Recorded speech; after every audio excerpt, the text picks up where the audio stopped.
Shalom Bapak Ibu Saudara sekalian, shalom. Bisa kasih senyum yang manis dong. Aduh, senyum semuanya, senyum. Ada sukacita di tempat ini, amin. Siapa yang sepanjang minggu ini sudah melalui sungai Yordannya dan sudah menang? Haleluya. Yang sudah meruntuhkan tembok Yeriko. Haleluya. Kita bersyukur kepada Tuhan. Kalau ada sungai Yordan, tembok Yeriko, kita harus menghadapi orang-orang Ai. Itu artinya kita harus lebih mengandalkan Tuhan. Mari kita bawa hidup kita menyembah Tuhan. Karena kita tahu bahwa hanya pujian dan penyembahan yang sanggup merontokkan semuanya. Amin. Saudara percaya ada kekuatan di dalam pujian penyembahan, amin. Mari kita datang memuji dan menyembah Tuhan. Keluarkan suara kita semua. Naikkan segala alunan yang terbaik hanya bagi Tuhan. Karena Dia hadir saat ini bersama dengan kita. Dan Dia siap menikmati segala pujian penyembahan kita. Mari ambil waktu teduh kita di hadapan Tuhan.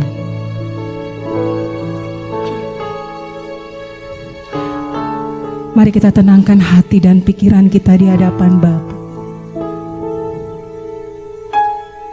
Kalau kita boleh ada sampai saat ini, itu semua karena kebaikan Tuhan. Kalau kita boleh datang di hadirat-Nya, itu semua karena Tuhan merindukan kita untuk datang menyembah Dia. Mari pandang kemuliaan Tuhan. Kita sembah Dia. Mari kita bermazmur bagi Dia. Hanya Dia yang layak di tempat ini.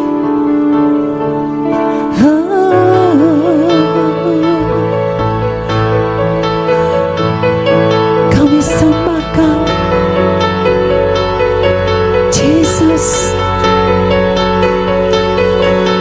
Kami sembah Kau. Kami datang bermazmur bagi-Mu. Haleluya. Ku pandang kemuliaan-Mu. Amin. Imam besar Maha, Kaulah pemilik hidupku. Kaulah pemilik hidup, Yesus Kristus Tuhan. Sujud di depan tatamu, sujud di depan tatamu. Taklukkan seluruh hidup dalam tangan-Mu penebusku. Dalam tangan-Mu penebus, Yesus Kristus Tuhan. Tiada satupun yang luput dari karya kasih mulia-Mu Tuhan.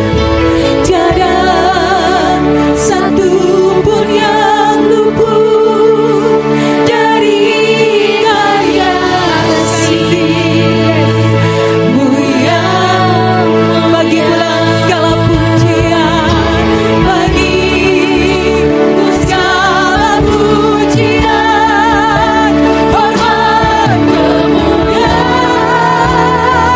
Mari kita bangkit berdiri, katakan Engkau ditinggikan, Engkau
bersyukur buat semua kebaikan Tuhan dalam hidup kita, amin. Mari kita nyanyikan nyanyian kemenangan kita bersama dengan Tuhan, karena Allah kita yang sudah memberikan kemenangan dan memberikan kekuatan, amin.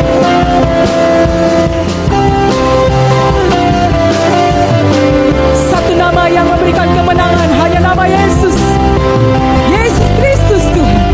Satu nama yang besar hanyalah namamu, gunung batu kekuatan, gunung batu kekuatan, hanyalah namamu Tuhan. Tak terbatas kuasa-Mu, amin. Ajaib hebat, ajaib perkasa, kami pujian, nyanyian kemenangan, masuk di gerbang-Mu, hati kami bersuka. Tangan kami terangkat,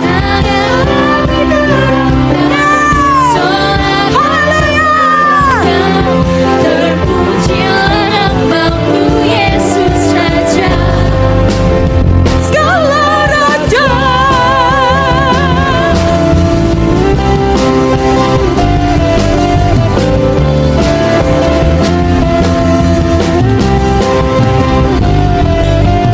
Satu nama yang besar hanyalah nama-Mu Tuhan, gunung batu kekuatan, hanyalah nama-Mu Tuhan. Tak terbatas kuasa-Mu, yes. Ajaib hebat, ajaib perkasa, kami bawa pujian, nyanyian kemenangan, masuk di gerbang-Mu, hati kami bersuka. Tangan kami terangkat, sorakan kemenangan, terpujilah nama-Mu Yesus Raja. Kami bawa pujian, kami bawa pujian, nyanyian kemenangan, masuk di gerbang-Mu, hati kami bersuka. Tangan kami terangkat, sorakan kemenangan, terpujilah nama-Mu Yesus Raja. Terpujilah nama-Mu Yesus Raja. Terpujilah nama-Mu, terpujilah nama-Mu Yesus Raja, segala raja.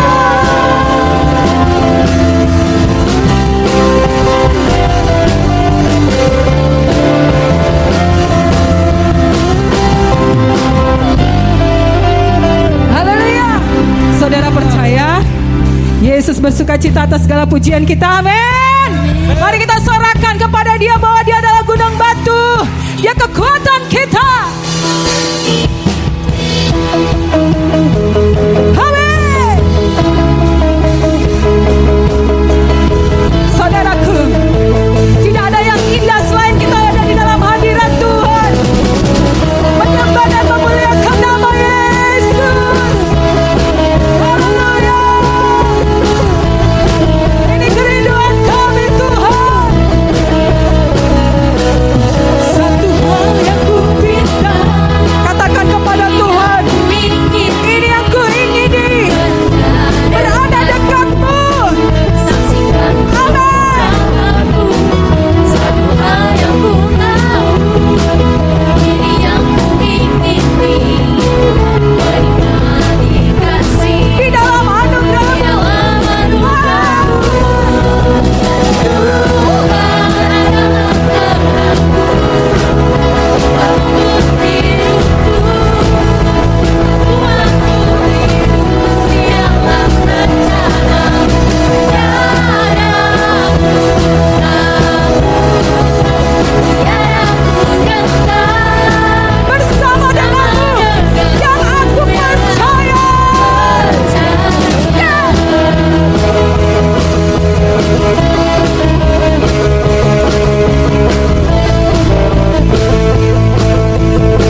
kasih Tuhan. Sungguh luar biasa. Kami merasakan kehadiran-Mu. Dan kami merasakan Kau memberikan spirit baru di dalam roh kami. Kau sedang taruhkan sesuatu yang baru di dalam gereja ini. Kami merasakan Engkau ada pada saat ini Tuhan. Dan kami merasakan bahwa kemenangan itu sudah menjadi bagian kami. Kami percaya kami adalah pahlawan-pahlawannya Allah yang gagah perkasa. Walau lewati lembah kelam, kami akan menang. Walau ada sungai Yordan, tembok Yeriko, orang Yeriko, orang Kanaan, kami tidak khawatir. Karena kami sudah mendapatkan kemenangan bersama dengan Yesus Tuhan kami. Terima kasih. Terima kasih buat semuanya Yesus.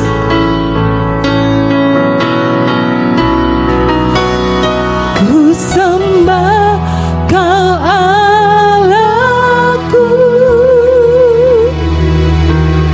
Bapa dan sahabatku. Katakan sungguh-sungguh. Kau yang pedulikan seluruh hidup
Bapa.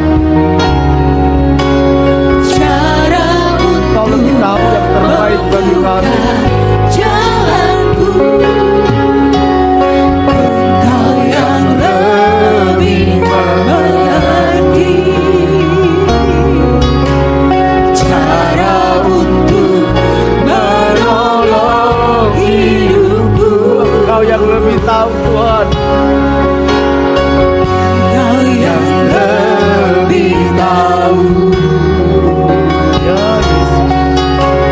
Cara untuk membuka jalanku.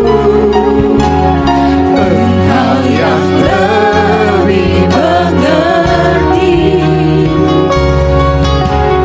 cara untuk menolong. Dengan segenap hati katakan, ku percaya Kau Tuhan yang tak pernah gagal, mencarikanku lebih dari pemenang.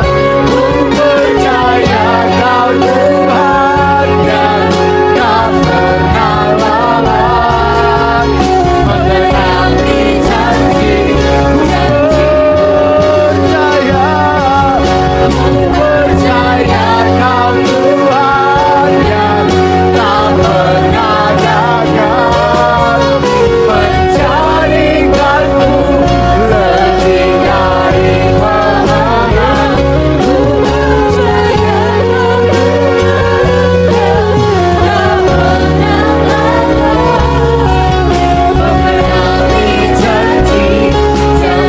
Mengenapi janji Tuhan, mengenapi janji, mengenapi janji, mengenapi janji-janji-Mu. Kau Bapa yang mengasihi kami. Terima kasih Yesus. Kau Bapa yang sudah menebus kami lewat pengorbanan Tuhan Yesus Kristus di atas kayu salib. Engkau Bapa yang setia membawa kami masuk ke dalam rencana kekal-Mu. Kami percaya Tuhan, kami tidak pernah berjalan sendiri. Ada Tuhan yang beserta dengan kami. Ada Tuhan yang mengangkat kami saat kami jatuh. Amin. Ada Tuhan yang menguatkan kami saat kami lemah. Amin. Ada Tuhan yang menghibur kami saat kami sedih. Ada Tuhan yang meneguhkan hati kami saat kami sedang dalam ketakutan. Ada Tuhan yang menyembuhkan kami saat kami sakit. Ada Tuhan yang menyediakan segala kebutuhan kami. Terima kasih Tuhan. Bahkan ada Tuhan yang memerdekakan kami saat kami terbelenggu oleh dosa. Engkau sudah menyelesaikannya. Kami terima semua itu. Kami percaya Roh-Mu ada di tengah-tengah kami. Kau yang memulihkan, Kau yang menyembuhkan, Kau yang memerdekakan, Kau yang menguatkan, Kau yang menghibur setiap kami. Terima kasih Bapa buat hadirat-Mu. Terima kasih buat lawatan-Mu. Kami percaya kami pulang dari tempat ini menjadi orang-orang yang lebih dari pemenang. Amin. Kami membawa kemenangan yang berasal daripada Tuhan. Amin. Berbicara Engkau lewat kebenaran firman-Mu. Roh Kudus, Kau ada dalam hidup kami, Kau ada di tengah-tengah kami. Buka rahasia firman-Mu bagi kami. Buat kami mengerti kebenaran sampai kebenaran itu memerdekakan kami. Urapi hamba-Mu yang sangat terbatas ini. Biar Engkau yang menyatakan kasih dan kuasa-Mu di tengah-tengah keterbatasan hamba-Mu Tuhan. Urapi setiap umat-Mu yang mendengarkan. Beri pengertian, beri hati yang lembut, tanah yang subur Tuhan. Hati yang subur sehingga firman itu bertumbuh, berakar dan berbuah. Bahkan anak-anak sekolah minggu Engkau lawat mereka berbicara kepada anak-anak. Urapi guru-guru sekolah minggu Tuhan. Biar Engkau pakai guru-guru sekolah minggu menyatakan kebenaran-Mu. Terima kasih Bapa. Segala pekerjaan setan, kuasa kegelapan, roh teritorial, tipu daya iblis kami ikat, kami tawan. Kami perintahkan keluar dari tempat ini dalam nama Tuhan Yesus. Bekerjalah Engkau Roh Kudus lebih dalam lagi. Kami siap mendengarkan firman-Mu. Kami sambut firman-Mu dalam nama Tuhan Yesus. Haleluya. Amin. Silakan duduk Bapak Ibu Saudara yang dikasihi Tuhan. Salam. Salam. Ya, puji nama Tuhan, kita sudah memasuki minggu pertama dari bulan Maret, saudara. Rasanya cepat sekali. Waktu itu berlalu. Tentu setiap hari, setiap minggu kita terus bergumul bagaimana pelayanan kita menjadi lebih baik lagi, baik itu di dalam kualitas skill maupun spiritual, saudara. Karena itu kita terus bergumul buat hal ini. Makanya kita selalu ada doa puasa di awal bulan. Mari Bapak Ibu Saudara yang belum ambil bagian di dalam doa puasa ini, kita masih ada untuk bulan ini 4 hari ke depan ya. 4 hari ke depan. Jadi setiap tanggal 1 sampai tanggal 7 kita doa puasa. Nanti setiap sorenya, setiap malam jam 7 kita kumpul di Ngujang. Kita di sana menyembah Tuhan, cuman menyembah doa, nggak ada firman, saudara. Kita menyembah 1,5 jam lebih kurang sampai, ya bisa sampai 2 jam kadang-kadang. Dan saya lihat beberapa jemaat sudah mulai antusias untuk ikut doa puasa, saudara. Saya senang sekali dan saya percaya itu tanda-tanda sebuah kegerakan, saudara.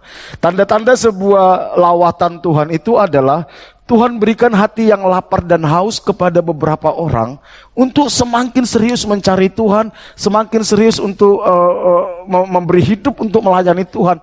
Itu sebenarnya api, dan kita harap api ini terus menjadi sebuah gelombang besar sehingga akan terjadi revival. Amin. Saya lihat ada orang yang dulunya tidak begitu tertarik dengan kesan, akhirnya mulai tertarik kesan. Yang dulunya bukan cuma tertarik, antusias. Yang dulunya tidak tertarik begitu ikut doa gitu, sekarang mulai tertarik, saudara. Itu sebenarnya api di mana kebangunan rohani mulai terjadi.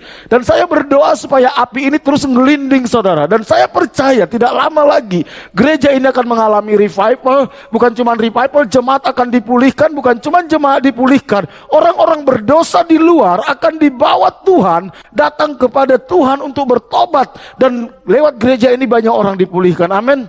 Karena itu jangan mau ketinggalan, saudara. Jangan mau ketinggalan. Saya sedang melihat api itu sedang mulai menjalar, saudara. Ambil waktu. Kemarin di dalam sebuah kesan ada seorang ibu cerita gini. Saya itu dulu takut ikut kesan, katanya. Kenapa? Takutnya kesan itu cuma ngerasani orang, cuma ngegosipin. Tetapi ketika dia ikut dalam sebuah kesan, dia melihat sebuah kekeluargaan. Dilihat di situ ada saling menopang, saling menguatkan. Dia bilang, dulu saya itu ada sakit. Sakit apa saya lupa, saudara? Ya pokok sakit lah, saudara. Itu sudah bertahun-tahun dan dia sudah bawa ke dokter, saudara. Nggak sembuh-sembuh. Sudah banyak dokter. Suatu saat ibu itu akan cerita nanti. Saya minta saudara ke depan cerita, saudara. Tapi sejak dia ikut kesan, dia bilang, loh kok penyakit itu hilang, saudara? Berikan tepuk tangan dulu, saudara. Penyakit itu hilang. Bahkan dia tanya, kok nggak ada lagi sakit ini? Sampai dulu, jangan cari-cari penyakit lagi, katanya. Saudara tahu, ketika saudara sungguh-sungguh mencari Tuhan, ketika saudara sungguh-sungguh masuk dalam hadirat Tuhan, ketika saudara sungguh-sungguh dengan hati yang tulus, hati yang murni, ingin mengalami Tuhan, Tuhan tidak akan tinggal diam. Tuhan akan buat pemulihan. Pemulihan dalam keluarga, pemulihan dalam kesehatan, pemulihan di dalam ekonomi, saudara. Saya tidak pernah temukan ada orang yang sungguh-sungguh mencari Tuhan, yang sungguh-sungguh rindu mengalami Tuhan, yang mengalami perjumpaan dengan Tuhan, hidupnya tidak dilawat Tuhan dan tidak dipulihkan Tuhan. Tidak pernah.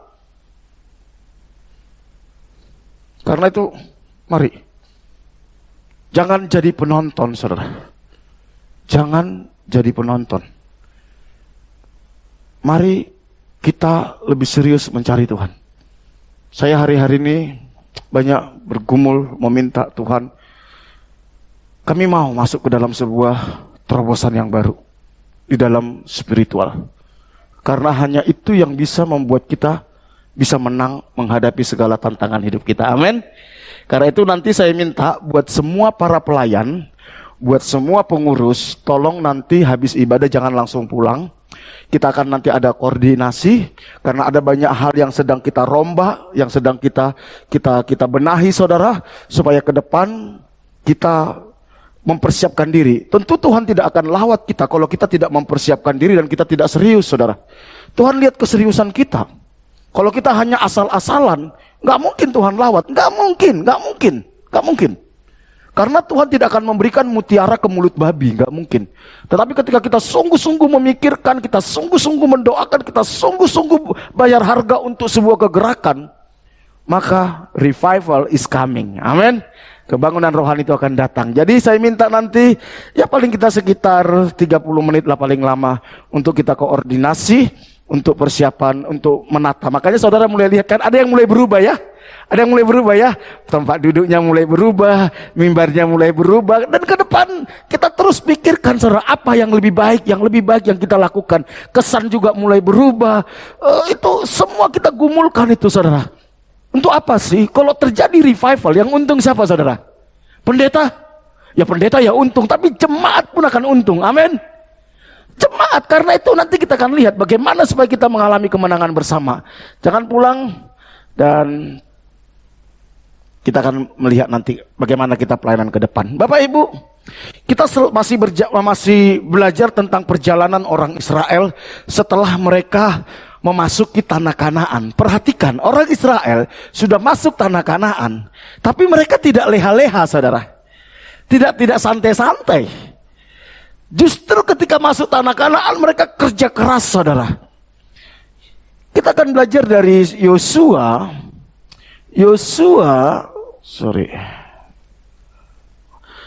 pasal 10 ayat 28 sampai 42. Saya akan bacakan bagi kita. Pada hari itu Yosua merebut Makeda, dan kota itu dipukulnya dengan mata pedang. Juga rajanya, kota itu dan semua makhluk yang ada di dalamnya ditumpasnya. Tidak ada seorang pun yang dibiarkannya lolos. Dan Raja Makeda diperlakukan seperti telah diperlakukannya Raja Yeriko. Kita tahu sebelumnya Yeriko sudah dibumi hanguskan, sudah dibasmi, sudah dibinasakan semua. Kota Ai juga sudah dibinasakan serah. Cuman mereka habis merebut kota Ai, mereka terjebak di dalam, tipu muslihat siapa? Gibeon, yang nanti itu menjadi jerat bagi mereka.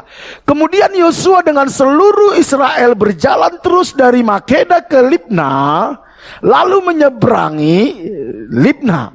Dan Tuhan menyerahkan kota itu juga kepada orang Israel beserta rajanya. Yosua memukul kota itu dan semua makhluk yang ada di dalamnya dengan mata pedang. Tidak ada seorang pun di dalamnya yang dibiarkannya lolos, dan rajanya itu diperlakukannya seperti telah diperlakukannya Raja Yeriko. Kok macet? Kemudian Yosua dengan seluruh Israel berjalan terus dari Libna ke Lakis, lalu berkemah mengepung kota itu dan berperang melawannya. Dan Tuhan menyerahkan Lakis kepada orang Israel. Yosua merebut kota itu pada hari yang kedua. Kota itu dan semua makhluk yang ada di dalamnya dipukulnya dengan mata pedang, tepat seperti yang dilakukannya terhadap Libna. Lalu Horan, Raja Geser, maju untuk membantu Lakis. Tetapi Yosua menewaskan dia dan rakyatnya, sehingga tidak ada seorang pun padanya yang dibiarkannya lolos. Kemudian Yosua dengan seluruh Israel berjalan terus dari Lakis ke Eklon. Lalu mereka berkemah mengepung kota itu dan berperang melawannya. Kota itu direbut mereka pada hari itu juga dan dipukul dengan mata pedang. Semua makhluk yang ada di dalamnya ditumpasnya. Pada hari itu tepat seperti yang dilakukannya terhadap Lakis. Kemudian Yosua dengan seluruh Israel bergerak maju dari Eklon ke Hebron, lalu berperang melawannya. Negeri itu direbut mereka dan dipukul dengan mata pedang, juga rajanya dan segala kotanya, dan semua makhluk yang ada di dalamnya. Tidak seorang pun yang dibiarkannya lolos. Tepat seperti yang dilakukannya terhadap Eklon. Kota itu dan semua makhluk yang ada di dalamnya ditumpasnya. Kemudian Yosua dengan seluruh Israel kembali ke Debir, lalu berperang melawannya. Baterainya apa habisnya nih Chris? Negeri itu beserta rajanya dan segala kotanya direbutnya dan dipukul dengan mata pedang. Semua makhluk yang ada di dalamnya ditumpas mereka. Tidak seorang pun yang dibiarkannya lolos. Seperti yang dilakukannya terhadap Hebron, demikianlah dilakukannya terhadap Debir beserta rajanya, sama seperti yang dilakukan terhadap Libna beserta rajanya. Demikianlah Yosua mengalahkan seluruh negeri itu, pegunungan tanah Negeb, daerah bukit dan lereng gunung, beserta semua raja. Mereka tidak seorang pun yang dibiarkannya lolos, tetapi ditumpasnya semua yang bernafas seperti yang diperintahkan Tuhan Allah Israel. Next. Yosua menewaskan mereka dari Kades Barnea sampai ke Gaza, juga seluruh tanah Gosen sampai Gibeon. Semua raja itu dan negeri mereka telah dikalahkan Yosua sekaligus. Sebab yang berperang, ini yang menarik, sebab yang berperang untuk orang Israel ialah Tuhan Allah Israel. Kita baca sama-sama ini ya. 1, 2, 3. Sebab yang berperang untuk orang Israel ialah Tuhan Allah Israel. Kemudian Yosua dengan seluruh Israel pulang kembali ke tempat perkemahan di Gilgal. Bapak, Ibu, Saudara yang dikasihi Tuhan, ada sebuah pepatah dari Afrika yang mengatakan gini: jika ingin cepat, pergilah sendiri. Jika ingin pergi jauh, pergilah bersama-sama. Sekali lagi, jika ingin cepat, pergilah sendiri. Jika ingin pergi jauh, pergilah bersama. Itu pepatah dari Afrika. Bapak, Ibu, Saudara yang dikasihi Tuhan, hidup ini merupakan sebuah perjalanan yang sangat jauh. Sangat jauh. Kenapa dikatakan jauh? Karena kita nggak tahu di mana ujungnya. Betul? Saudara tahu di mana ujung hidup saudara? Dan kita nggak tahu kapan berakhirnya. Karena kita nggak tahu ujungnya dan kita nggak tahu kapan berakhirnya, itu yang membuat hidup itu sebuah perjalanan yang sangat panjang dan jauh. Karena kita nggak bisa ukur. Kalau kita tahu kapan ujungnya, kita bisa ukur. Jadi kalau kita ingin mencapai tujuan dengan aman dan selamat, kita harus pergi bersama. Pergi bersama. Karena apa? Perjalanan yang sangat jauh ini sangat melelahkan. Ada kalanya kita putus asa. Ada kalanya kita bingung apa yang harus kita lakukan. Ada kalanya kita nggak tahu apa yang sedang terjadi. Kalau kita jalan sendiri, kita capek, kita stres, kita putus asa. Tetapi kalau kita berjalan bersama-sama, ketika ada yang lemah, yang lain menguatkan. Ketika ada yang mulai putus asa, yang lain memberikan dorongan, penguatan. Itulah pentingnya persekutuan. Itulah pentingnya kesan. Itulah pentingnya gereja. Iblis itu berusaha membuat kita sendiri supaya apa? Ketika kita ditipu oleh iblis, tidak ada yang menguatkan kita, tidak ada yang mengingatkan kita, sehingga kita semakin terpuruk. Makanya perhatikan orang-orang ya, yang selalu memisahkan diri dari gereja, dari persekutuan. Begitu gampangnya terluka, begitu gampangnya tersesat, begitu gampangnya menyerah. Karena nggak ada yang menguatkan. Dan iblis berusaha memberikan sebuah pemikiran bahwa orang-orang gereja itu bocai. Orang-orang gereja itu menjengkelkan. Makanya banyak orang yang mulai kepahitan dari gereja. Itu tipu muslihat iblis, supaya kita sendiri, domba kalau sendiri itu menjadi makanan empuk serigala. Makanya domba itu selalu kumpul bersama, saudara. Dan sang gembala selalu bersama dengan mereka. Itulah pentingnya persekutuan. Next. Saudara, ini yang banyak orang gak tahu. Perhatikan ini baik-baik. Di dalam perjalanan iman saya gumulkan, saudara. Apa sih tujuan dari kehidupan ini? Apa sih tujuan dari kekristenan? Kalau saudara tidak mengerti ini, kita akan terjebak kepada agamawi. Kita merasa kita berkenan kepada Tuhan, padahal ketika nanti kita mati, Tuhan bilang, aku tidak kenal kamu.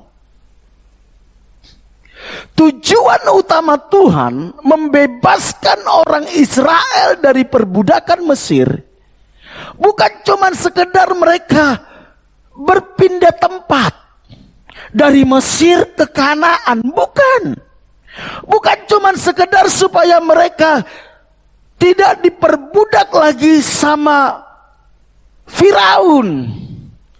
Tujuan Tuhan membawa orang Israel keluar dari Mesir menuju tanah Kanaan adalah supaya mereka menjadi anak Allah, menjadi keluarga Allah.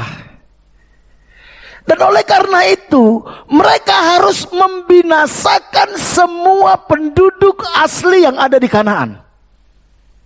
Tuhan ingin membangun sebuah keluarga kerajaan. Oleh karena itu Tuhan bilang, kalau kamu masuk ke tanah Kanaan, basmi semua itu. Supaya apa? Karena kalau mereka tidak basmi, mereka nanti akan kawin campur kepada penduduk asli Kanaan. Ketika mereka kawin campur, mereka akan menyembah dewa, menyembah berhala. Padahal tujuan Tuhan adalah supaya mereka menjadi sebuah keluarga.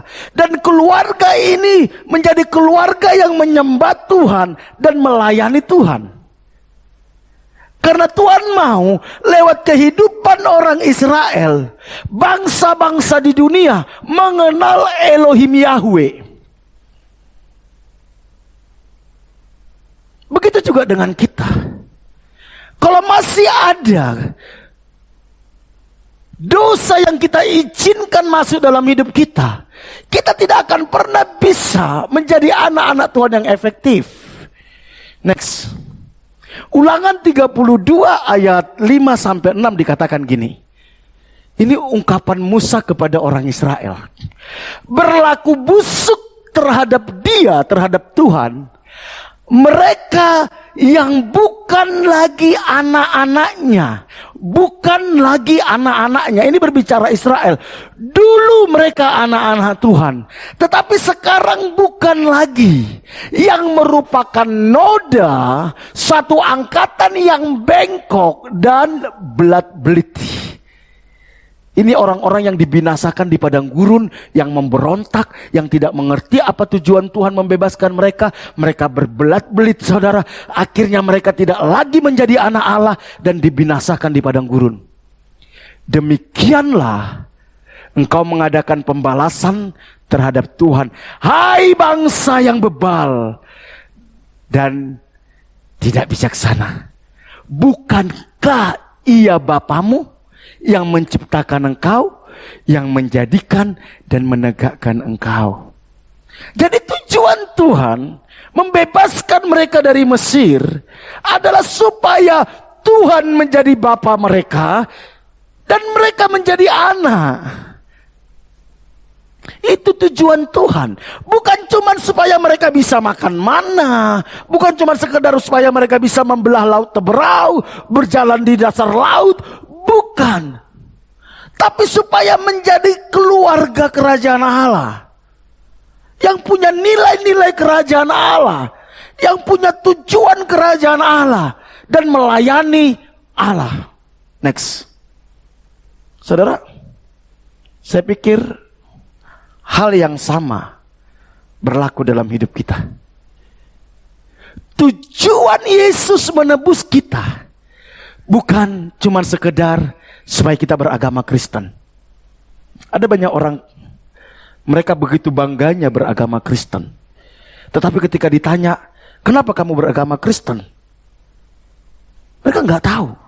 Buat apa jadi beragama Kristen? Supaya saya sembuh, supaya saya diberkati, supaya saya dilindungi. Tentu itu tidak salah. Itu hak yang kita terima sebagai anak.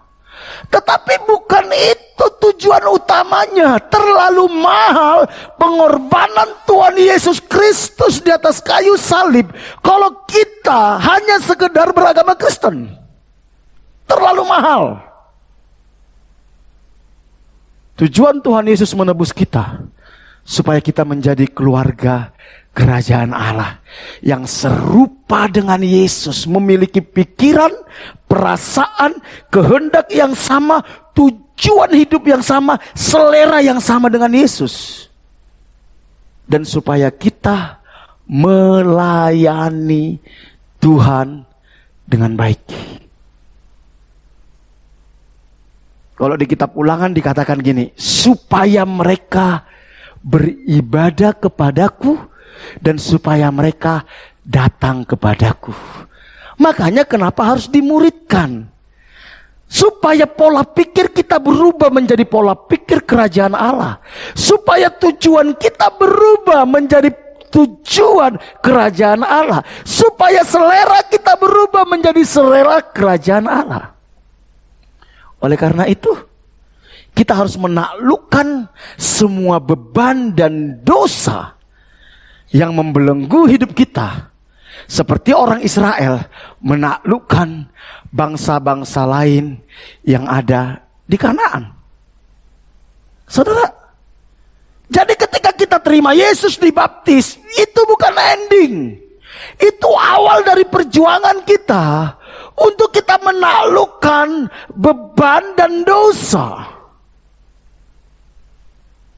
Itu awal kita harus berperang. Supaya apa? Kita menjadi orang-orang yang layak menjadi warga kerajaan sorga. Menjadi orang-orang yang bisa melayani Tuhan dengan cara yang benar. Next. Makanya Ibrani 12 ayat 1 dia bilang gini, saudara. Perhatikan, Ibrani 12 ayat 1. Karena kita mempunyai banyak saksi. Siapa saksi kita, saudara? Malaikat itu saksi kita. Siapa saksi kita? Bapak-bapak iman kita yang sudah meninggal.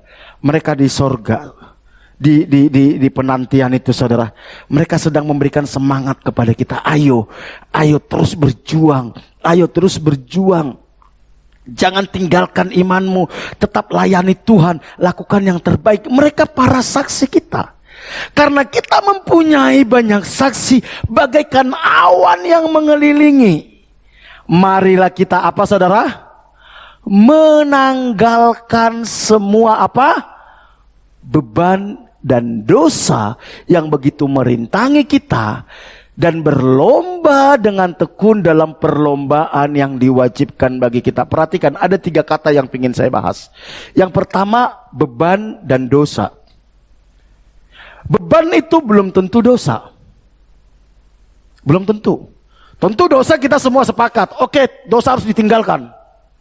Dosa apapun itu, sekecil apapun, kita harus komitmen berjuang meninggalkan itu. Apa sih dosa itu, saudara? Sesuatu yang tidak sesuai dengan firman Tuhan, yang meleset dari kebenaran, itu dosa. Beban ini belum tentu dosa, tapi itu bisa menghalangi kita untuk dibentuk menjadi keluarga Allah. Contoh, keinginan-keinginan, hobi-hobi. Hobi tidak dosa, tapi hobi itu bisa menghalangi kita sehingga kita nggak punya waktu untuk doa, nggak punya waktu untuk pelayanan, nggak punya waktu untuk ibadah. Keinginan-keinginan itu beban. Keinginan punya mobil,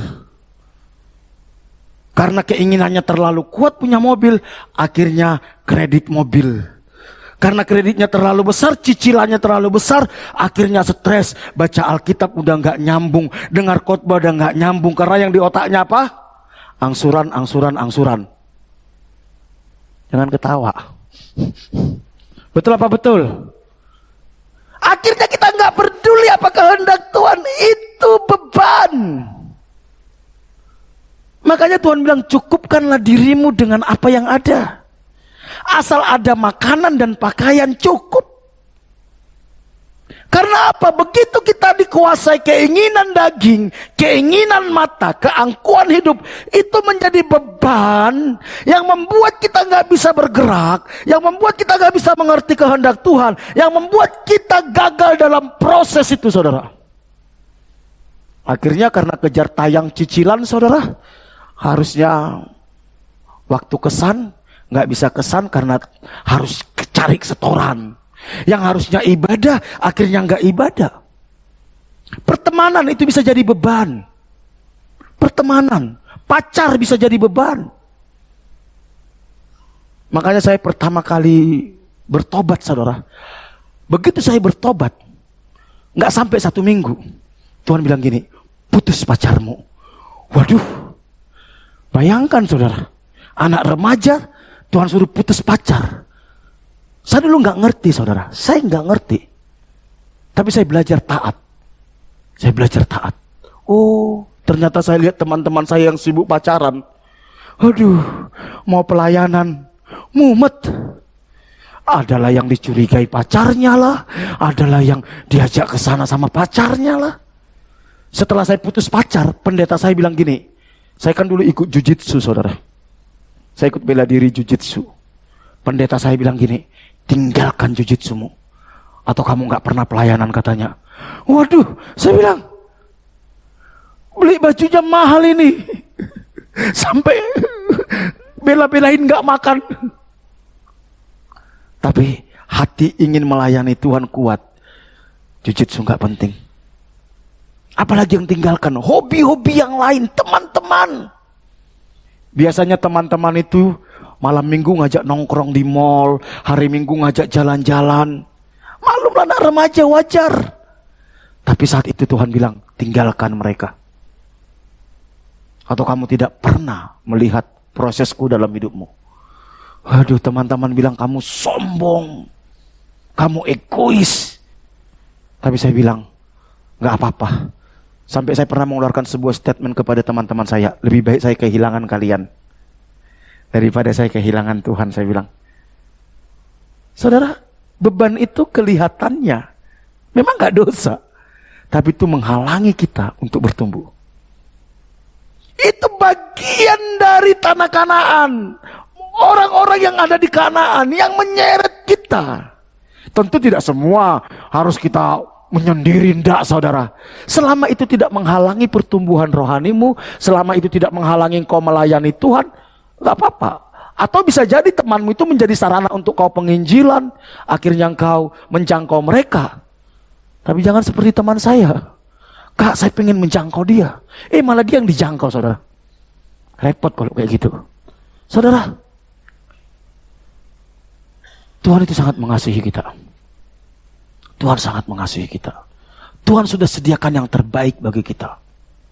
Tapi Tuhan mau kita bertumbuh, saudara. Di dalam iman, di dalam pengenalan akan Tuhan, di dalam karakter.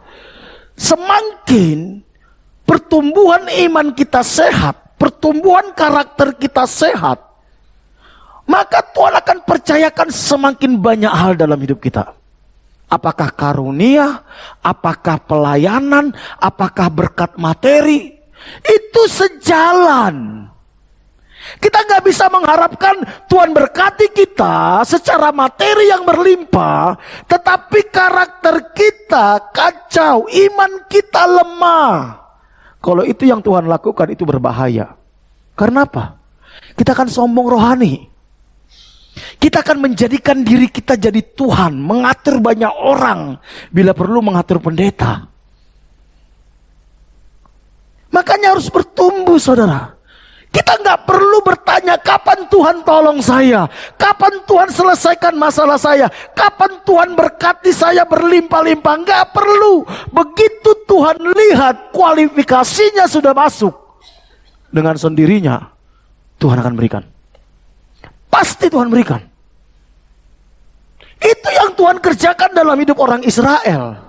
Sebelum mereka menguasai Kanaan, mereka harus taklukkan dulu penduduk-penduduk di sana. Mereka harus dilatih bagaimana percaya sama Tuhan, dilatih taat kepada Tuhan. Bayangkan mereka membasmi semua orang yang ada di situ. Saudara mentoloh, Alkitab katakan semua yang bernafas itu dibunuh. Kira-kira di sana banyak bayi enggak, saudara? Banyak enggak? Dibunuh.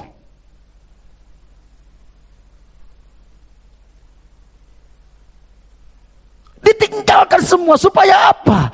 Karena Tuhan tahu itu akan menjadi jerat bagi mereka.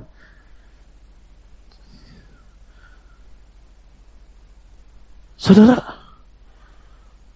bukan Tuhan tidak mau memberkati kita, bukan Tuhan tidak mau menolong kita, bukan Tuhan tidak mau mengangkat kita, tetapi kita masih izinkan ada berhala dalam hidup kita. Kita izinkan ada beban dan dosa yang begitu merintangi. Saya hari-hari ini, saudara, lagi berjuang untuk puasa megang handphone, saudara, lihat media sosial. Saya tahu nggak mudah, saudara. Itu nggak dosa, tapi bisa jadi beban nggak, saudara? Beban. Serius. Saya hari ini lagi bilang, Tuhan tolong kasih saya kemampuan supaya tidak tergoda dikit-dikit lihat Facebook, lihat IG, lihat TikTok, saudara.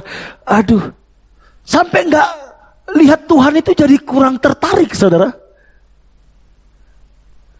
Coba lihat wajah-wajah temanmu, wajah-wajah TikTok semua, saudara. Wajah-wajah IG semua, betul nggak, saudara? Itu bisa jadi beban, saudara. Dan itu menghalangi kita. Bagaimana supaya kita bisa mengalami kemenangan bersama-sama? Saya tadi sudah katakan gini, perjalanan itu jauh, perjalanan itu panjang.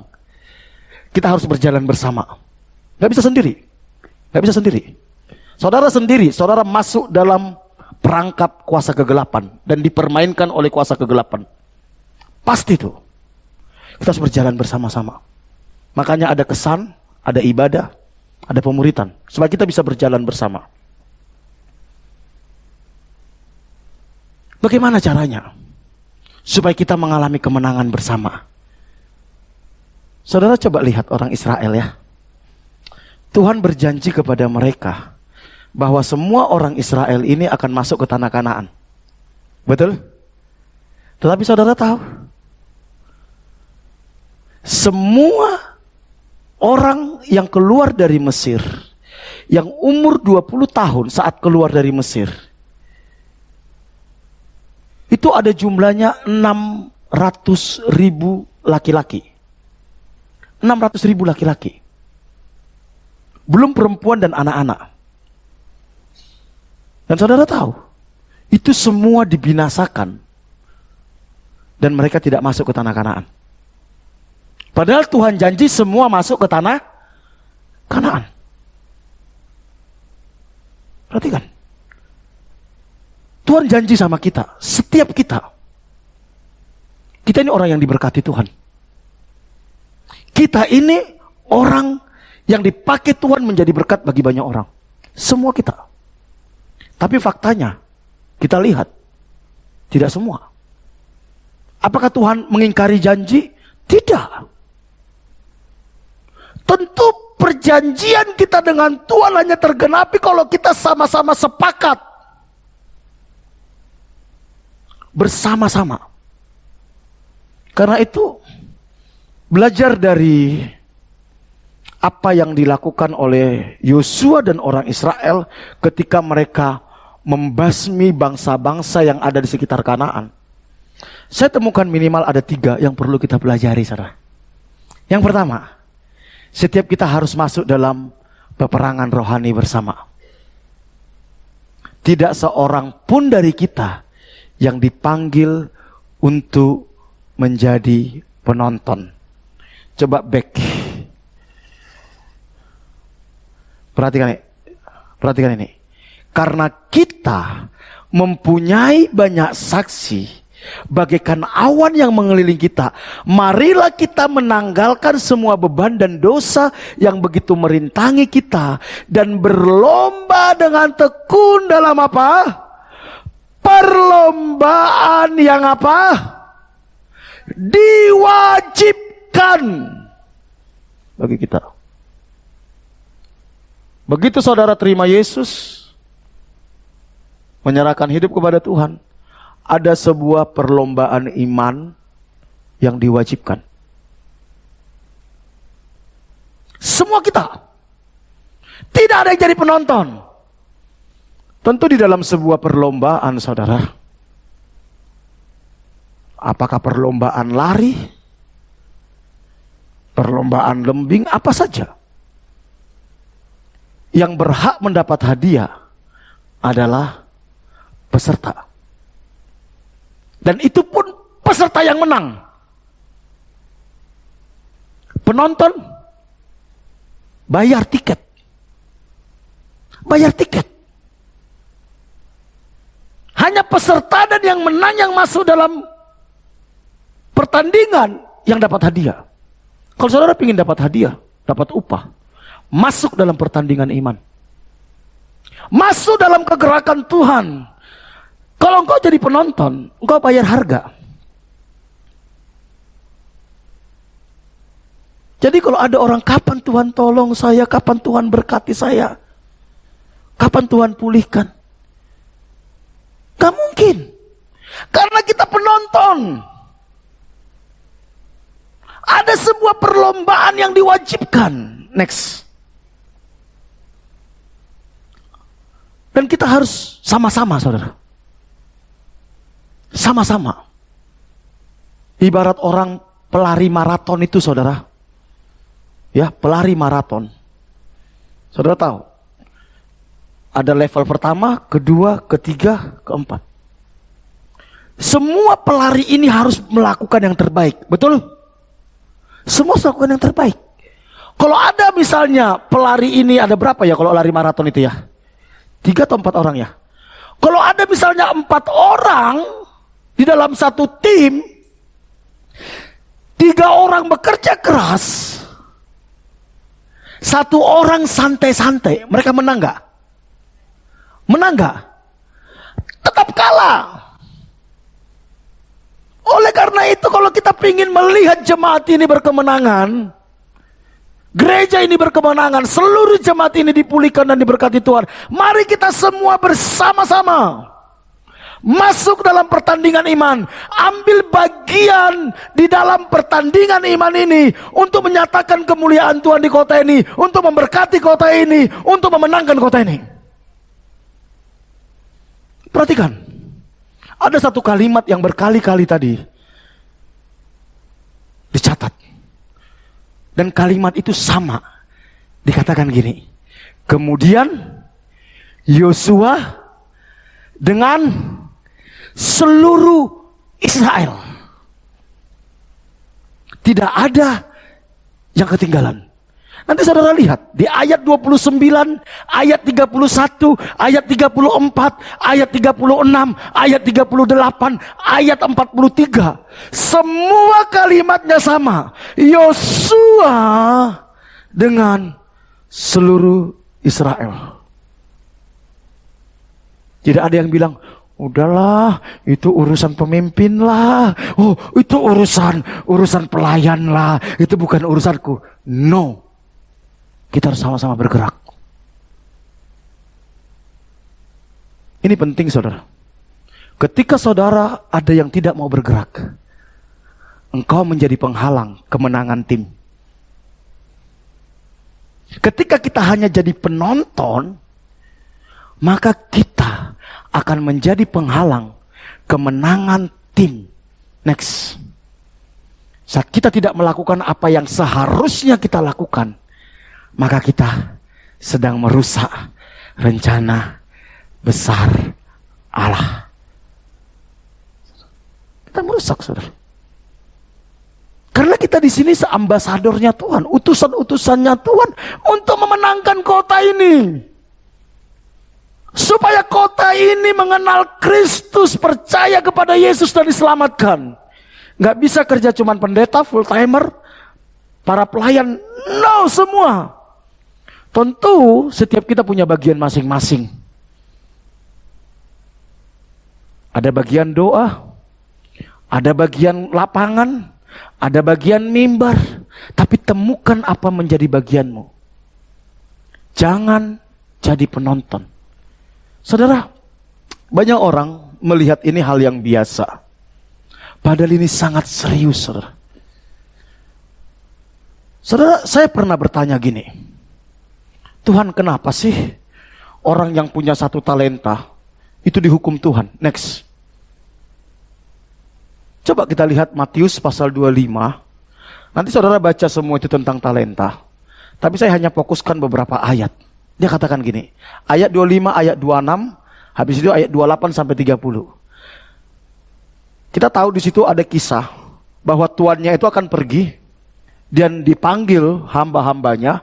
Ada yang dikasih 1 talenta, ada yang dikasih 4 talenta, ada yang dikasih 5 talenta. Sampai akhirnya suatu saat tuannya itu datang, saudara. Begitu tuannya datang, ditagih satu-satu. Kamu yang 5 talenta apa yang kamu lakukan? Dia bilang, Tuhan kasih saya 5 talenta, ini saya kembalikan 5 talenta dan dapat bunganya 5 talenta. Waduh, tuannya senang. Tuannya senang. Masuklah dalam kebahagiaan Tuhanmu, katanya. Yang 4 talenta juga melakukan hal yang sama. Tuhan, saya ini Tuhan kasih 4 talenta. Ini yang 4 talenta, dan ini saya tambahin 4 talenta lagi. Wow, senang tuannya, saudara. Senang, ayo masuk. Datang yang 1 talenta. Dikatakan gini, karena itu aku takut dan pergi menyembunyikan talenta Tuhan itu di dalam tanah, dan inilah kepunyaan Tuhan. Kira-kira orang yang punya 1 talenta ini secara moral jahat nggak? Secara moral jahat nggak? Enggak. Dia cuma takut talentanya begini, saudara. Tuannya kasih 1 talenta, waduh, daripada rugi, ya udah tak simpan aja lah, tak kubur. Nanti kalau Tuhan datang, tak kembalikan. Kira-kira secara hitung-hitungan rugi nggak tuannya? Balik modal ya, balik modal, nggak sampai defisit. Tapi apa kata tuannya gini? Maka jawab tuannya itu, hai kamu hamba yang apa? Jahat dan malas. Saudara, Tuhan nggak suka sama orang malas. Kalau engkau tidak kembangkan talentamu, engkau malas. Kalau engkau tidak berjuang menemukan talentamu, engkau malas. Tuhan katakan, hai kamu hamba yang jahat dan malas, jika kamu sudah tahu bahwa aku menuai di tempat di mana aku tidak menabur dan memungut di tempat di mana aku tidak menanam. Next. Sebab itu ambillah talenta itu daripadanya dan berikanlah kepada orang yang mempunyai 10 talenta itu. Karena setiap orang yang mempunyainya, kepadanya akan diberikan sehingga ia berkelimpahan. Tetapi siapa yang tidak mempunyainya, kepada juga yang ada padanya akan diambil daripadanya. Dan campakkanlah, siapa saudara? Hamba yang tidak berguna itu dalam kegelapan yang paling gelap. Di sanalah akan terdapat ratap dan kertak gigi. Tuhan bilang gini, kamu hamba yang tidak berguna. Ini tipe-tipe orang Kristen datang ke gereja, minta diberkati, minta disembuhkan, minta dipulihkan, minta bahagia, tapi nggak buat apa-apa buat kerajaan surga. Nggak berguna bagi kerajaan surga. Pulang. Habis itu datang lagi, gitu terus, pulang. Hamba yang tidak berguna dan diambil talentanya, saudara. Dikasih ke siapa? Ke yang 10 talenta. Makanya jangan heran saudara lihat ada orang ya, setelah dipercaya 1 pelayanan, tambah lagi, tambah lagi, tambah lagi. Rasa-rasanya hampir semua dia yang pegang pelayanan. Itu alkitabiah. Ada orang, ya gitu-gitu aja saudara. Gak ngapa-ngapain. Saudara, jangan anggap enteng ini. Apalagi kita sudah dipercaya oleh Tuhan. Suatu saat Tuhan akan bilang, aku kasih kau 2 talenta. Sekarang jadi berapa? Aku kasih kau 3 talenta. Sekarang jadi berapa? Tapi Tuhan, saya tidak menipu, saya tidak berbohong, saya tidak mencuri, saya suka bantu orang. Bukan itu yang Tuhan cari. Ada kan orang bilang gini, ya gak usah lah pelayanan, gak usah lah ke gereja, yang penting kita gak ngerugikan orang lain, yang penting kita tidak nipu, tidak bohong, kita suka membantu orang. Ini tipe orang yang 1 talenta. Temukan talentamu, saudara. Lakukan yang terbaik. Karena apa? Ketika engkau tidak menemukan talentamu dan engkau tidak kembangkan, engkau menghalangi pekerjaan Tuhan. Rencana besar Bapa itu bisa gagal karena kita. Sama seperti kalau kita tentara sedang berperang, saudara. Makanya ada moto dalam tentara itu, lebih baik menderita di dalam latihan daripada mati dalam medan perang. Bayangkan ada 10 orang tim menyerbu sebuah sasaran. Ada 1, nembak aja gak bisa, saudara. Karena dia gak mau belajar nembak. Atau baru lari 500 meter langsung ngos-ngosan, saudara. Kira-kira orang ini jadi sumber masalah gak nanti? Bisa-bisa gara-gara dia teman-teman yang lain mati. Betul gak, saudara? Gara-gara yang 9 orang yang hebat ini hanya ingin menyelamatkan si 1 orang ini, ya, hanya ingin menyelamatkan. Akhirnya apa yang terjadi, saudara? Teman-temannya mati, saudara. Berapa banyak pendeta mati gara-gara ada 1 jemaat yang hanya ingin diperhatikan, yang hanya ingin diutamakan. Akhirnya pendeta ini nggak bisa buat apa-apa, sibuk ngurusin yang satu-satu ini.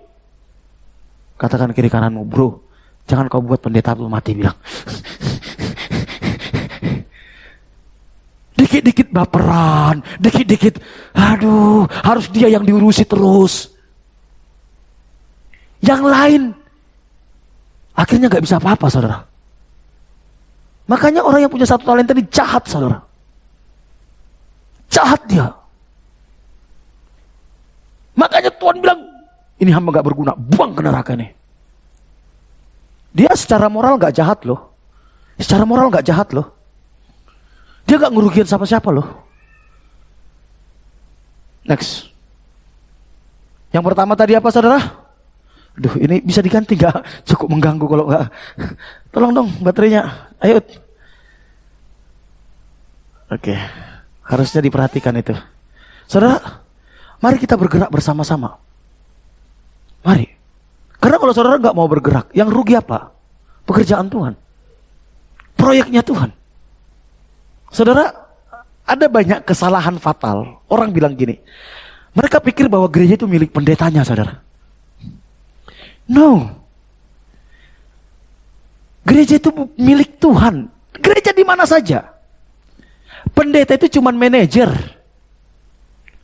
Manajer mengelola bagaimana si A pada tempatnya, si B. Kalau misalnya pendetanya bilang, manajernya bilang, ayo kamu di sini yuk lakukan. Dia nggak mau. Manajer bilang apa? Lapor sama pemilik, bos. Ini perusahaanmu, bos. Saya sudah coba suruh dia, bos, bagiannya, bos, tapi nggak mau. Yang pecat siapa, saudara? Bos. Yang pecat bos. Tahu gini dari tadi. Gak peka. Saudara, coba, gereja itu milik Tuhan. Aku akan mendirikan gerejaku, kata Tuhan. Pendeta apa? Ya manajer. Makanya saya selalu kasih kesempatan kepada semua jemaat untuk melayani. Kalau nggak mau, tinggal saya laporan. Bos, kau yang kirim ke sini, bos. Tapi dia nggak mau diurus, bos. Urus ono dewe. Bosnya Tuhan. bukan pendeta. Makanya saya nggak berani macam-macam, saudara. Berdoa sungguh-sungguh. Karena pemilik Tuhan.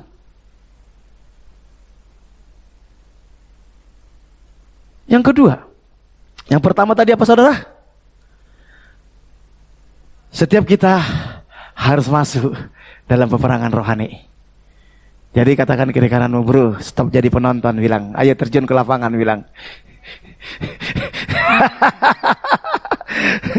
Nanti Tuhan tagih totalan di belakang, repot, lebih baik totalan sekarang, bilang.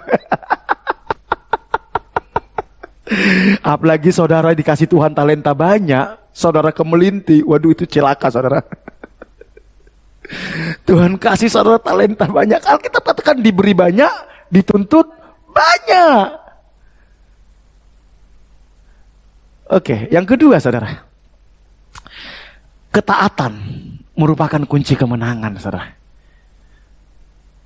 Yosua 10:40 dikatakan gini, demikianlah Yosua mengalahkan seluruh negeri itu, pegunungan tanah Negeb, daerah bukit dan lereng gunung, beserta semua raja mereka. Tidak seorang pun yang dibiarkannya lolos, tetapi ditumpasnya semua yang bernapas, seperti yang diperintahkan Tuhan Allah Israel. Jangan lakukan pelayanan sakarapmu dewe. Jangan. Dengar apa kata Tuhan. Kenapa gereja rusak? Ada orang-orang yang ingin melakukan sakarap dewe, saudara. Saya coba bayangkan kalau saya saat itu ya, di situ. Alkitab katakan semua yang bernafas. Bagaimana caranya kita tega membunuh bayi, saudara?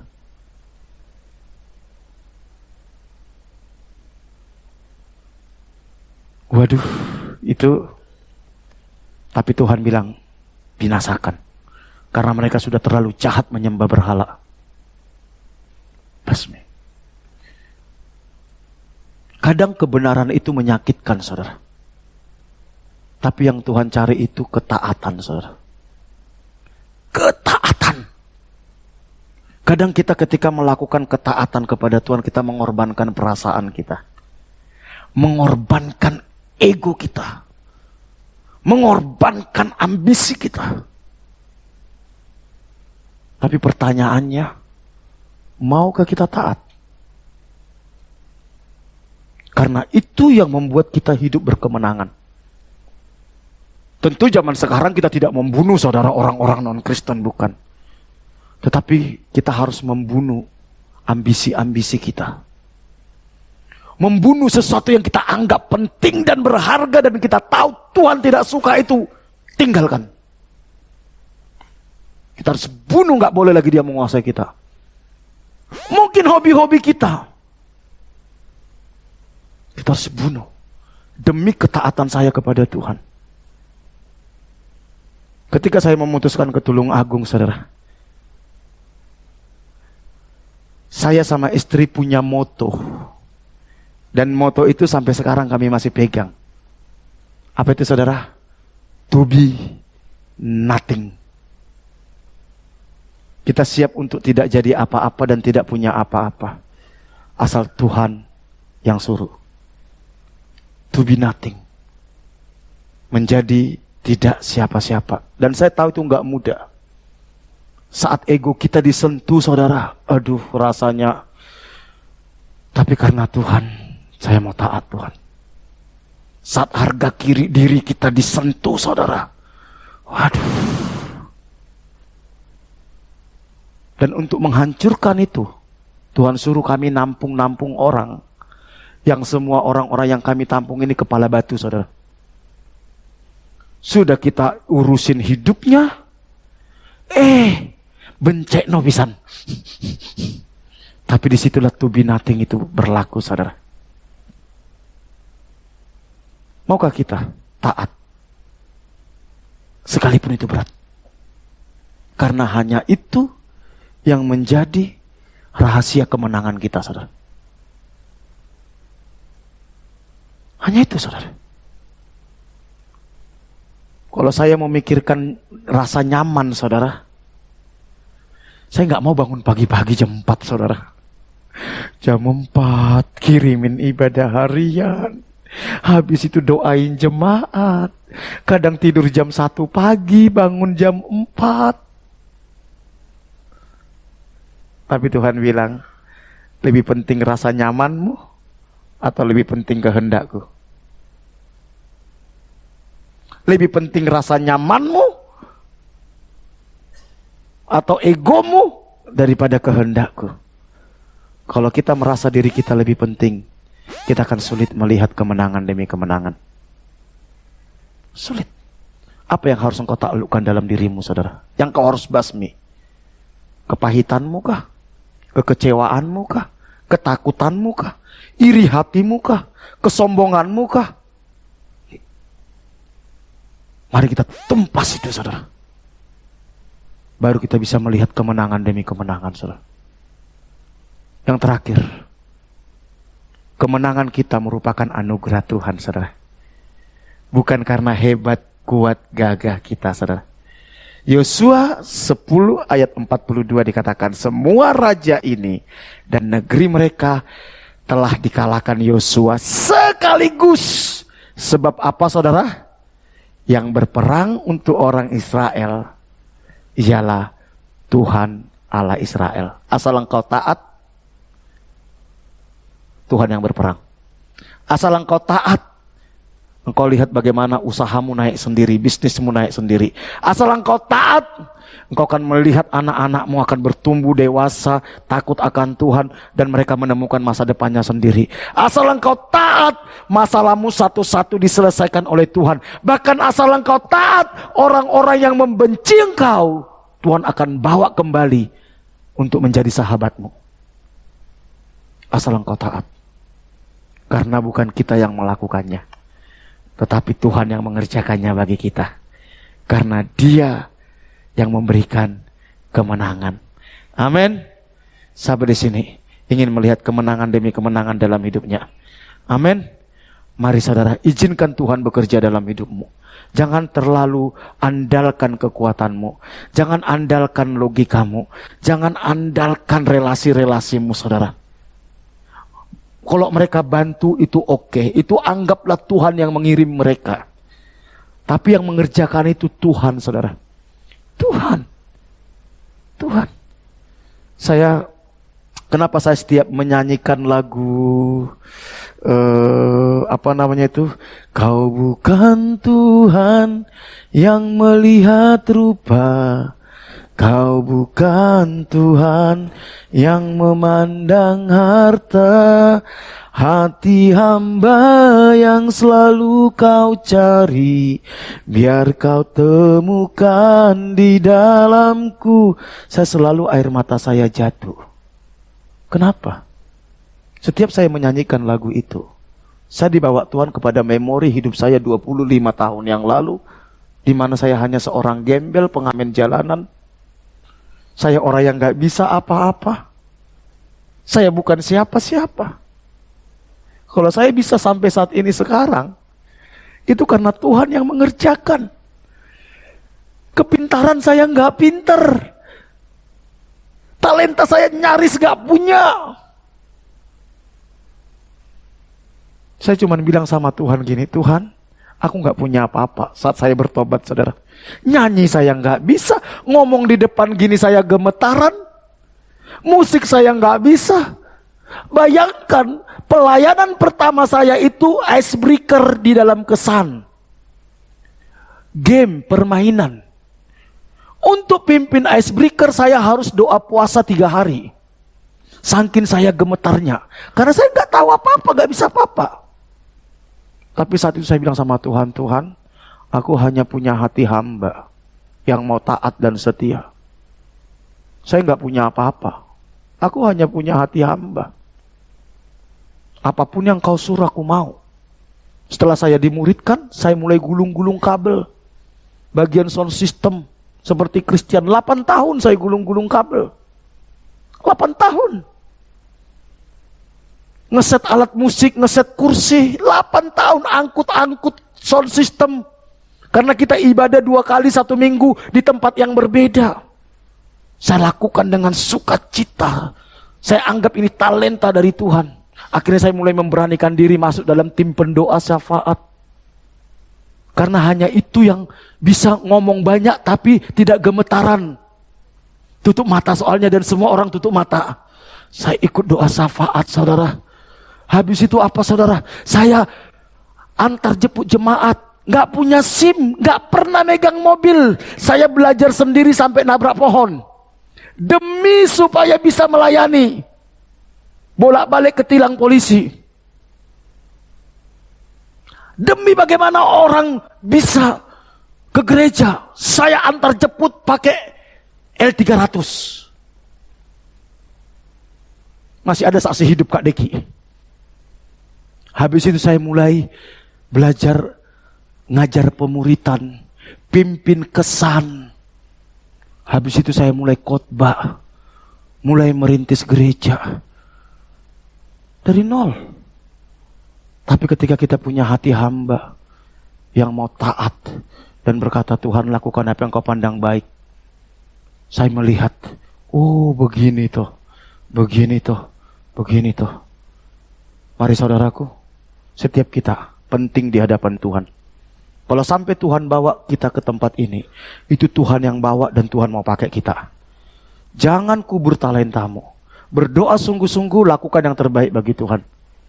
Mari kita bangkit berdiri yuk.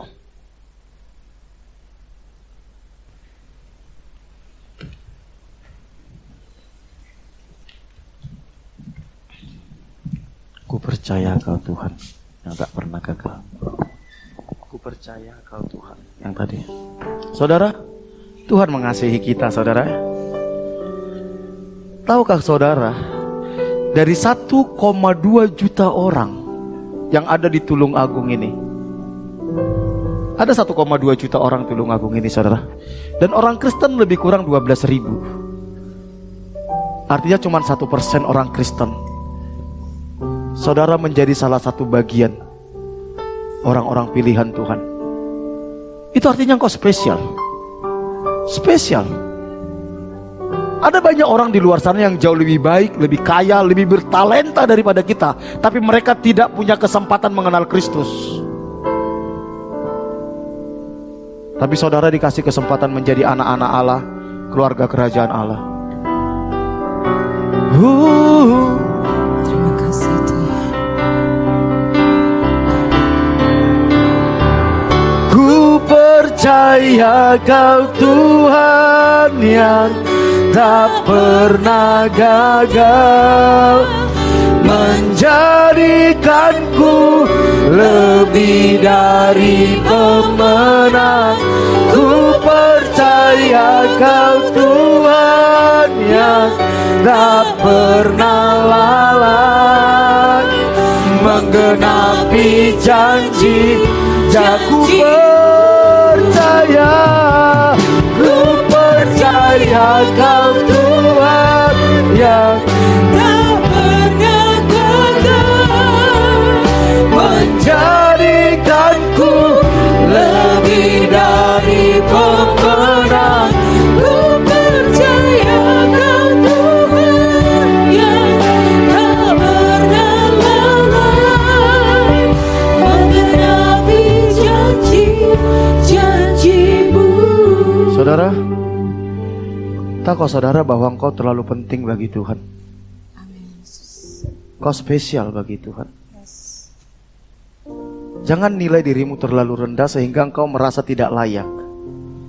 Yesus mati di atas kayu salib menebus hidupmu, membayar hidupmu dan lunas. Dan Dia ingin bentuk menjadi keluarganya dan dipakai untuk melayani Dia. Maukah saudara berkata, Tuhan, aku mau. Aku mau masuk dalam gelanggang pertandingan itu. Aku mau dipakai oleh Tuhan. Mampukan aku menemukan talentaku dan mengembangkan talentaku itu sehingga Engkau puas terhadap hidupku. Adakah saudara yang mau boleh letakkan tangan di dada? Saya akan berdoa bagi saudara. Bapa, Kami bersyukur buat kebenaran-Mu. Kami tahu Engkau mengasihi kami. Kau mati di atas kayu salib menebus dosa kami. Karena Engkau mau membawa kami menjadi bagian keluarga kerajaan Allah. Dan Engkau ingin memakai setiap kami. Ada banyak talenta yang Tuhan sediakan.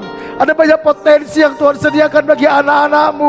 Mampukan setiap anak-anak-Mu menemukannya Tuhan. Mampukan kami mengembangkannya. Sampai kami melihat kemenangan itu milik kami bersama. Kami melihat kemenangan. Kemenangan yang dikerjakan oleh Tuhan. Mampukan kami untuk membasmi semua beban dan dosa dalam hidup kami yang menghalangi kami. Pulihkan umat-Mu Tuhan. Kami bersyukur buat kesempatan, buat waktu untuk kami bertobat. Kami bersyukur. Itu harta yang sangat berharga bagi kami. Kami mau memaksimalkan ini Tuhan. Kesempatan yang Tuhan berikan ini, kami mau melakukan yang terbaik bagi Tuhan. Pulihkan umat-Mu, berkati umat-Mu Tuhan. Pakai kami kemanapun kami melangkah, biar tanda-tanda ajaib menyertai kami. Terima kasih, kami bersyukur dalam nama Tuhan Yesus. Haleluya, amin. Kita akan masuk dalam perjamuan kudus yuk. Kita siapkan hati kita tak berdiri. Tolong guru-guru sekolah minggu dipanggil. Mari pelayan perjamuan maju.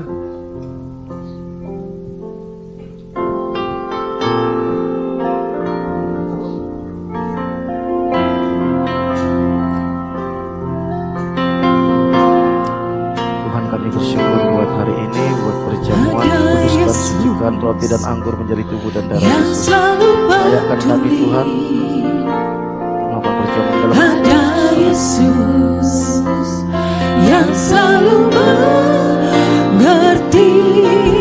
Dia buktikan dengan cinta.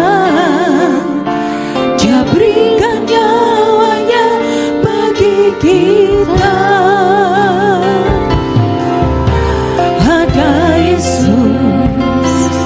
Yang selalu peduli,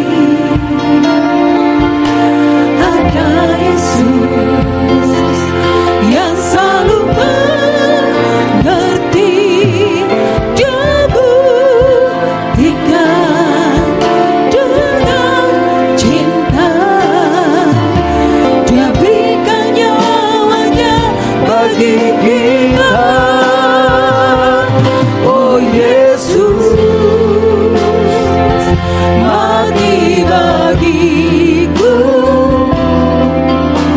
memberikan nyawamu bagi hidupku. Darahmu tebus dosaku, hidupku menjadi yang baru. Ada Yesus.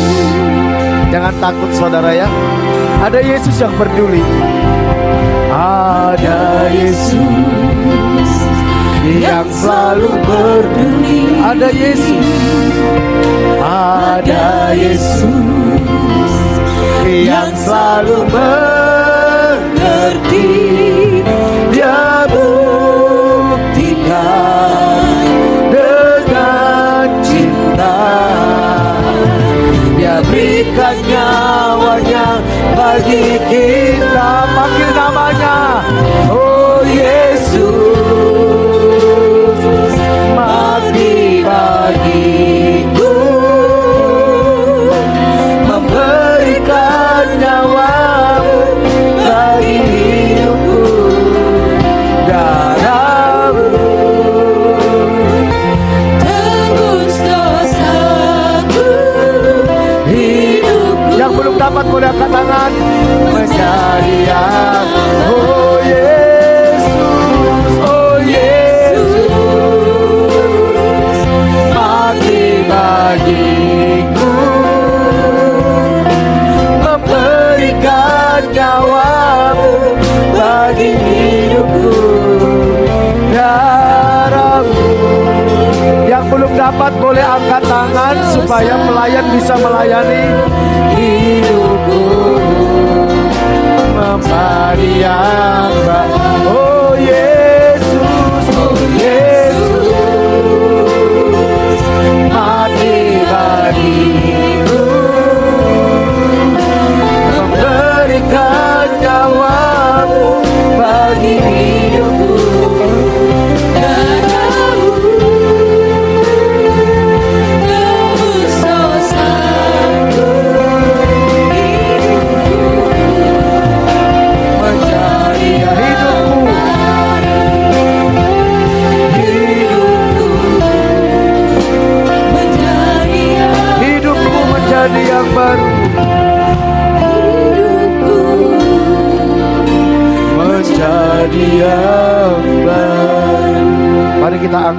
roti kita di atas kepala kita. Sebab demikianlah firman Allah. Sebab apa yang telah kuturuskan kepadamu telah aku terima dari Tuhan, yaitu bahwa Tuhan Yesus pada malam waktu ia diserahkan mengambil roti, dan sesudah itu ia mengucap syukur atasnya. Ia memecah-mecahkannya dan berkata, inilah tubuhku yang diserahkan bagi kamu, perbuatlah ini menjadi peringatan akan aku. Bapak Ibu, roti ini lambang tubuh Kristus yang dipecah-pecahkan. Kita semua satu tubuh Kristus. Ketika kita menyakiti saudara kita yang lain, kita sedang menyakiti tubuh Kristus. Ketika kita sedang menolong saudara kita yang lain, kita sedang menolong tubuh Kristus. Makanya Tuhan katakan, apa yang kau lakukan kepada orang yang paling hina ini karena dia muridku, engkau sedang melakukannya untuk aku. Mari kita saling mengasihi, saling menopang, tidak saling menjatuhkan. Ketika kita saling mengasihi, kita sedang membangun tubuh Kristus. Kita semua satu bagian dari tubuh Kristus. Dan tubuh Kristus itu menyatu dengan tubuh kita. Dan mari kita persembahkan hidup kita hanya untuk melayani Tuhan, mengasihi Tuhan sebagai tubuh Kristus. Dia sang kepala itu. Mari kita terima roti ini sebagai lambang tubuh Kristus yang menyatukan kita. Dalam nama Tuhan Yesus kita makan dengan ucapan syukur.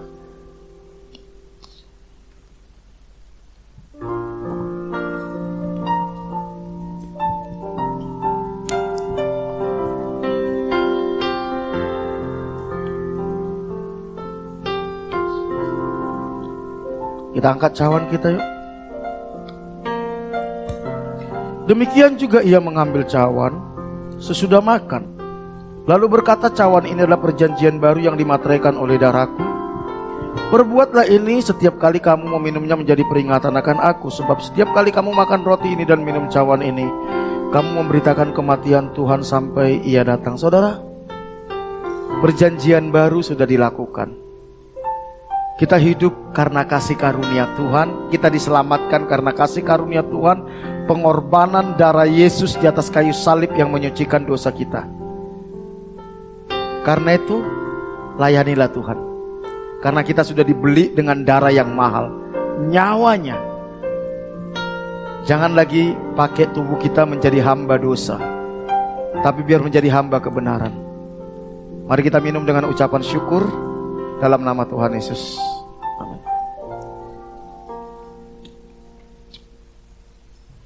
Naikkan syukur di hadapan Tuhan. Terima kasih Tuhan buat pengorbananmu. Terima kasih buat salibmu.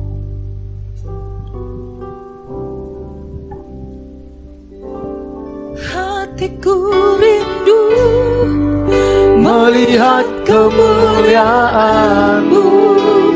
Hatiku rindu melihat curahan kuasa-Mu di kota tercinta, kotaku turun agung. Ku berdoa turun agung, penuh kemuliaan-Mu, turun agung bagi kemuliaan. Ya Allahku, ya Allahku, nyatakan kemuliaan-Mu. Ya Allahku, nyatakan curahan kuasa-Mu di kota tercinta, kotaku turun agung. Ku berdoa turun agung, penuh kemuliaan-Mu, turun agung bagi kemuliaan-Mu. Bapa, kami bawa kota ini di hadapan Tuhan, di mana Tuhan menempatkan kami di kota ini. Firman-Mu katakan, berdoalah bagi kota di mana aku membuang engkau, karena kesejahteraan kota itulah kesejahteraan-Mu juga. Kami berdoa Tuhan, kami minta anugerah Tuhan, kami minta belas kasihan Tuhan atas kota ini, kami minta belas kasihan Tuhan atas penduduk kota ini. Lawat penduduk kota ini, celikan mata rohani mereka untuk mereka bisa melihat keajaiban kasih karunia-Mu yang Kau sediakan di dalam Kristus Yesus, dan mereka menerima Engkau sebagai Tuhan dan Juru Selamat pribadi. Pertemukan kami dengan jiwa-jiwa yang siap untuk dituai, yang siap untuk dilayani dari kota ini Tuhan. Pertemukan Tuhan, lawat Berkati kota ini, berkati penduduk kota ini, berkati pemerintahan kota ini. Kami berdoa buat pemerintahan kota ini, mulai Bapak Bupati, Wakil Bupati, anggota DPRD, semua pegawai negeri sipil. Tuhan, mereka hamba Tuhan yang Tuhan tempatkan di kota ini. Beri mereka hikmat bijaksana, takut akan Tuhan di dalam mengelola kota ini.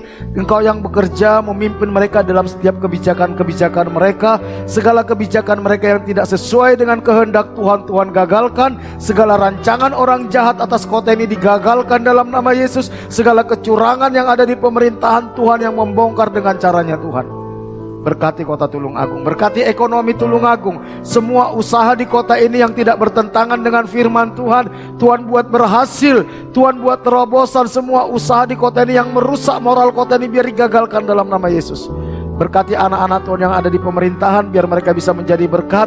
Berkati anak-anak Tuhan yang ada di dunia bisnis, di dunia pekerjaan yang ada di kota ini Tuhan. Biar Engkau memberkati mereka seperti Engkau memberkati Tuhan Yusuf.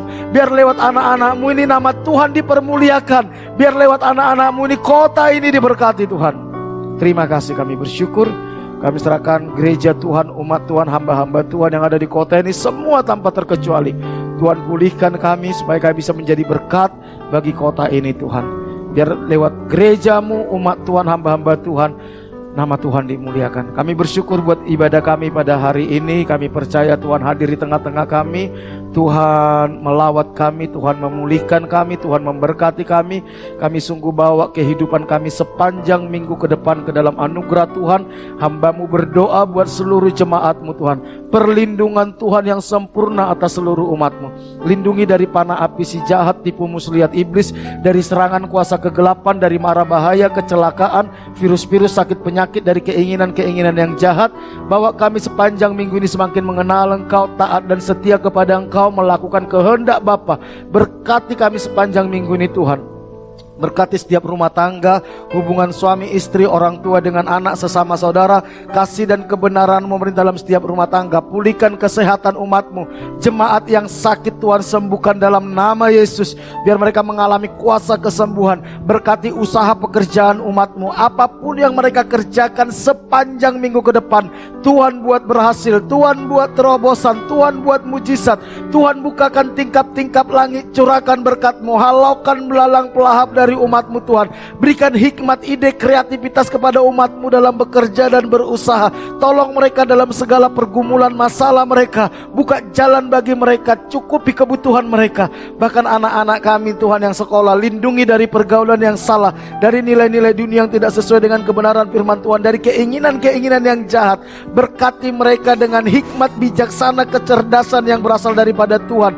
Bapa, pakai mereka menjadi alat-Mu, membawa generasi mereka datang kepada Tuhan. Bahkan mampukan mereka menemukan semua rencana Tuhan dalam hidup mereka. Bahkan menemukan pasangan hidup yang Tuhan sediakan bagi mereka.